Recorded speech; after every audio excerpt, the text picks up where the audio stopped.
လက်ရှိမြန်မာလက်ရွေးစင်အမျိုးသမီးအသင်းရဲ့နီးပြရာထူးအတွက်ဆိုလို့ရှိရင်တော့ဒေါ်စန်းစန်းသိန်းကပို့ပြီးတော့ဒါအဆင်ပြေလိမ့်မယ်လို့ကျွန်တော်တို့ယူဆတာပေါ့လေအားလုံးပဲမင်္ဂလာပါ Case Sport ကနေပြန်လည်ပြီးတော့ကြိုဆိုပါရစေကျွန်တော်ဒီဗီဒီယိုလေးမှာဆိုလို့ရှိရင်တော့ဒီမြန်မာလက်ရွေးစင်အမျိုးသမီးအသင်းရဲ့ဒါနီးပြနေရာအတွက်ပေါ့နော်ဒေါ်စန်းစန်းသိန်းကဘယ်လိုမျိုးတင့်တော်မှုရှိလဲဆိုတော့ကျွန်တော်ပြောပြပေးသွားမှာလည်းဖြစ်ပါတယ်ကျွန်တော်ဒါဒေါ်စန်းစန်းသိန်းကတော့ဒီမြန်မာလက်ရွေးစင်အမျိုးသမီးအသင်းနဲ့ဆိုလို့ရှိရင်လုံးဝကြီးစိမ့်နေတဲ့နီးပြမဟုတ်ဘူးတကယ်ကိုမှအနီးကပ်ဆုံးအမြဲတမ်းလို့ကျွန်တော်တို့မြင်တွေ့ရတဲ့ဒါနီးပြတဦးလို့ပြောလို့ရတယ်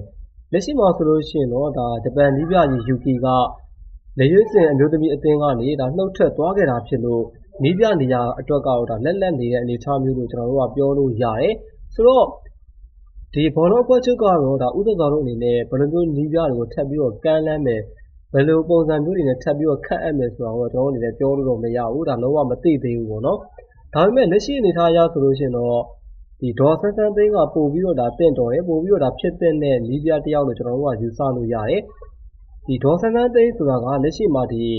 ISP အသင်းရဲ့နီးပြရာထူးဒါနီးပြတယောက်အနေနဲ့ကင်တွယ်နေတာလည်းဖြစ်တယ်ပေါ့နော်ဒီသူကလည်းသူ့အသင်းနဲ့သူတော့ရှိတယ်ဗျာဒါ National League မှာဆိုလို့ရှိရင်ဒါ ISP အသင်းကိုသူကကင်တွယ်နေတယ်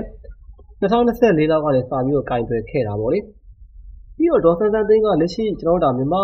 နီးပြတွေထဲမှာဆိုလို့ရှိရင်ဒါ Pro License ရတဲ့ပထမဦးဆုံးဒါနီးပြလည်းဖြစ်တယ်ပေါ့နော်ဒါဂျပန်နိုင်ငံမှာတွားရောက်ဖြည့်ဆို့ခဲ့ပြီးတော့လက်ရှိမှာဆိုလို့ရှိရင်ဒါ Pro License ရတဲ့ဒါနီးပြတစ်ယောက်သူ့အနေနဲ့ချန်ပီယံလိပြိုင်ပွဲတွေမှာဆိုလို့ရှိရင်ဒါတရားဝင်ကင်တွယ်ခွင့်ရတဲ့ဒါနီးပြတစ်ယောက်လည်းဖြစ်လာတယ်ပေါ့နော်ပြီးတော့ဒေါ်စန်းစန်းသိန်းက ISPE အသင်းမှာကင်တွယ်နေတာဆိုတော့လက်ရှိဒီ ISPE အသင်းမှာဆိုလို့ရှိရင်မြန်မာလက်ရွေးစင်ကစားသမားတွေအများကြီးရှိတယ်ပြီးတော့ ISPE အနေနဲ့ဒီအာရှအမျိုးသမီးချန်ပီယံလိချစ်စစ်ပွဲတွေပြီးတော့အုပ်စုပွဲစဉ်တွေကိုလည်းကျွန်တော်ရှေ့မှာအများကြီးကစားခဲ့တယ်ပေါ့နော်အဲ့ဒီကစားခဲ့တဲ့ပွဲစဉ်တွေမှာဆိုလို့ရှိရင်လည်းမြန်မာလက်ရွေးစင်မှာဒါရွေးချယ်ထားတဲ့ကစားသမားကောင်းတွေအများကြီးဒါကျွန်တော်တို့ဒီမြစ်ထက်လူတို့ပြီးတော့ရုံးဝတီလိုင်တို့ဒီလိုမျိုးကစားသမားကောင်းတွေအများကြီးကိုပြန်လည်ပြီးတော့အငှားနဲ့ခေါ်ယူတယ်ကာလတူပေါ့နော်ပြီးတော့ချစ်စစ်ပွဲတွေမှာကစားတယ်ပြီးတော့အုပ်စုပွဲစဉ်တွေကိုတွားရောက်ပြီးတော့ဒီကစားခဲ့တဲ့အနေအထားမျိုးတွေကျွန်တော်တို့ရှိခဲ့တယ်ဆိုတော့ ISPE ကလည်းချန်ပီယံလိကစားခဲ့တယ်ဆိုပေမဲ့အဲ့ချန်ပီယံလိကစားခဲ့တဲ့လူစင်းကလည်းဒါလက်ရှိကျွန်တော်တို့စီဂိမ်းပြိုင်ပွဲမှာဝင်ရောက်ကစားသွားခဲ့တယ်ကျွန်တော်တို့ရဲ့မြန်မာလက်ရွေးစင်အမျိုးသမီးတွေအားလုံးပါဝင်နေတာကိုကျွန်တော်တို့တွေ့ရတယ်ပေါ့နော်ဆိုတော့ ISPE တို့ဒါနာမည်တက်ထားပေမဲ့ဒါလုံးဝမြန်မာလက်ရွေးစင်အသင်းလိုပဲသူတို့ကစားသွားခဲ့တာဗျာဆိုတော့ဒီအချိန်တွေကြာမြင့်စွာအချိန်တွေအများကြီးဒေါ်စန်းစန်းသိန်းကတော့မြန်မာလက်ရွေးစင်အမျိုးသမီးအသင်းအနေနဲ့ဒါတပုတ်ကက်ကရှိခဲ့တယ်ပြီးတော့နေ့စဉ်ပိုင်းတွေလည်းအများကြီးဒါသူအများကြီးစီမံခဲ့တယ်ဗျအများကြီးကင်တွယ်ခဲ့တဲ့အနေအထားမျိုးတွေရှိခဲ့တယ်ဆိုတော့သူကလုံးဝကိုအသင့်တော်ဆုံးအနေအထားမျိုးမှာရှိနေတယ်သူ့အနေနဲ့ပြီးတော့စီးကိန်းမှာဆိုလို့ရှိရင်လည်းဗျဒီလက်ထောက်နေရာကနေပါဝင်ပြီးတော့ကင်တွယ်ခဲ့တာတွေဒါပူတဲ့ပုံစံမျိုးကျွန်တော်မြင်တွေ့ခဲ့ရတယ်ဆိုတော့